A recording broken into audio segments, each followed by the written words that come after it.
السلام علیکم ناظرین، المنظور دارالشفا کی طرف سے میں ہوں حکیم انوار حسین فریدی اور آپ دیکھ رہے ہیں میرا YouTube channel health tips Faridi. Corona کی وجہ سے پہلے ہی لوگ کافی پریشان تھے۔ کرونا نے ایک خوف و ہراس جو پوری دنیا میں پھیلا رکھا ہے۔ اب اس کے ساتھ ساتھ ایک نیا مسئلہ شروع ہو گیا ہے جس کی علامتوں میں ناک سے خون آ رہا ہے، گلے سے خون آ رہا ہے، گلا بار بار خشک ہو رہا ہے، خشک کھانسی اٹھ رہی ہے اور ہونٹ جو ہیں وہ پھٹنا شروع ہو چکے ہیں۔ جب آدمی ناک صاف کرتا ہے یا ناک کو زور سے صاف کرنے کی کوشش کرتا ہے تو اس کے ساتھ خون آ جاتا ہے۔ بعض لوگوں کو تو نکسیر کی طرح خون آنا شروع ہو گیا ہے۔ یہ کیا ہے اور اسے کیسے بچا جا سکتا ہے؟ حفظ مقدم کے طور پر ہم کیا کر سکتے ہیں اور ہمیں کیا کرنا چاہیے؟ اس کے لیے یہ ویڈیو آج میں آپ کے سامنے پیش کرنے جا رہا ہوں تاکہ عوام میں اس چیز کا زیادہ خوف و ہراس نہ پھیلے، کیونکہ پہلے ہی عوام کرونا کی وجہ سے بہت زیادہ پریشان ہے۔ اب یہ نئی علامتیں جو پیدا ہو چکی ہیں اس کی وجہ سے پریشانی اور بڑھے گی اور زیادہ خوف و ہراس پھیلے گا۔ تو میرے نزدیک جو ہوا میں خشکی آج کل زیادہ ہے اور گرد و غبار زیادہ ہے، اس کی وجہ سے جو خشکی ہے وہ ہمارے جسم میں بڑھ رہی ہے، رطوبت کم ہو رہی ہے۔ رطوبت کم ہونے کی وجہ سے، خشکی بڑھنے کی وجہ سے یہ جو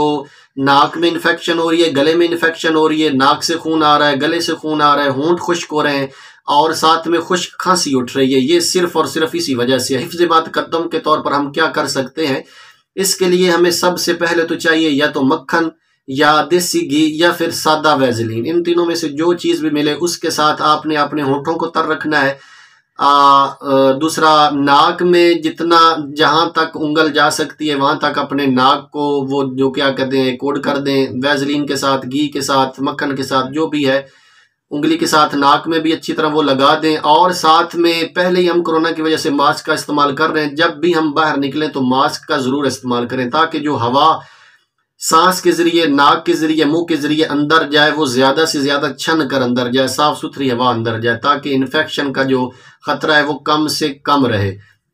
دوسرے نمبر پر پہلے ہی ہمارے مزاج میں گرمی اور خشکی جو ہے وہ زیادہ ہوتی ہے، زیادہ تر مزاج جو ہیں وہ پائے جاتے ہیں وہ گرم ہوتے ہیں یا خشک ہوتے ہیں، تو اس کے لیے ہم کو چاہیے کہ ہم جو تیز سالن وغیرہ ہیں ان کا استعمال کم کر دیں، لال مرچ، سبز مرچ کا استعمال کم کر دیں، بازاری چیزیں کم کھائیں اور گھر کا سادہ کھانا کھائیں۔ شربت بزوری کا استعمال زیادہ کریں، جن کو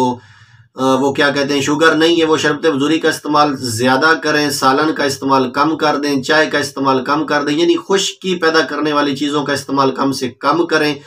اور رطوبت پیدا کرنے والی چیزوں کا استعمال زیادہ کر لیں۔ آپ چھلکا کا استعمال کر سکتے ہیں، گوند کتیرا کا استعمال کر سکتے ہیں، اس کے ساتھ آپ سونف، ہلدی، ملٹھی وغیرہ کا استعمال کر سکتے ہیں،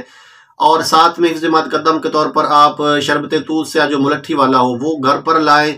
اور اس کی جو ایک ایک چمچ ہے وہ دن میں 3-4 بار چاٹتے رہیں تاکہ گلے میں انفیکشن کم سے کم ہو۔ اور زیادہ بہتر ہے کہ آپ گھر سے باہر کم سے کم نکلیں جب تک یہ موسم کلیئر نہیں ہو جاتا، موسم صاف نہیں ہو جاتا، تب تک آپ زیادہ دیر بچوں کو بھی گھر رکھیں اور خود بھی گھر رہیں۔ اگر باہر نکلنا مجبوری ہو تو ماسک کا استعمال ضرور کریں۔ گرد والی، مٹی والی جو ہوا ہے اور اس کے ساتھ جو بھی آج کل پولوشن وغیرہ آپ کو پتہ ہے پھیلی ہوئی ہے، یہ کم سے کم ہم سانس کے ذریعے اندر کھینچیں۔ جتنا صاف ستھری ہوا ہم اندر کھینچیں گے، جتنا صاف ستھرا ماحول میں رہیں گے، اس انفیکشن کا خطرہ کم سے کم ہوگا۔ بہرحال میں امید کرتا ہوں کہ خدا کرے یہ کوئی نئی وائرس نہ ہو۔ میرے نزدیک یہ ہوا میں جو خشکی زیادہ ہے اور گرد و غبار زیادہ ہے اسی کی وجہ سے ہے، اور پہلے ہی مزاج میں گرمی اور خشکی زیادہ ہے جس کی وجہ سے ہمارے جسم ایسے ہو گئے جیسے سردیوں میں ہونٹ پھٹتے تھے ویسے ہی آج کل پھٹنا شروع ہو گئے، ناک سے خون بہنا شروع ہو گیا، گلے سے خون بہنا شروع ہو گیا، خشک کھانسی اٹھنا شروع ہو گئی۔ آپ گھبرائیں نہیں، بس ان احتیاطوں کو ضرور کریں، یعنی آپ نے خشکی پیدا کرنے والی چیزوں کا استعمال کم سے کم کرنا ہے اور رطوبت پیدا کرنے والی چیزوں کا استعمال سے زیادہ کرنا ہے۔ اس سے انشاءاللہ آپ بچے رہیں گے، اور اگر کسی میں یہ علامات پیدا ہو جائے تو وہ بالکل گھبرائیں نہیں، صرف اور صرف ایسا کریں کہ زیادہ گرم اشیاء جو ہے، دوسرا خشک اشیاء جو ہیں وہ کم کر دیں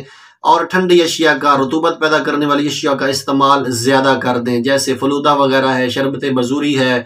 آپ کے گھر میں اگر سونف وغیرہ ہیں وہ کوٹ کر اس کی ایک ایک چمچ لیتے رہیں، اگر ملٹھی وغیرہ ہے اس کا پاؤڈر کر لیں، وہ ایک ایک ماشا کی مقدار میں لیتے رہیں، شربت بزوری کا استعمال کرتے رہیں، اس طرح کی چیزوں کا استعمال کریں۔ انشاءاللہ یہ جو تکلیف آج کل چل رہی ہے اس سے چھٹکارا مل جائے گا۔ اس کے ساتھ ہی اجازت چاہتا ہوں، اپنا خیال رکھیے گا، اللہ حافظ۔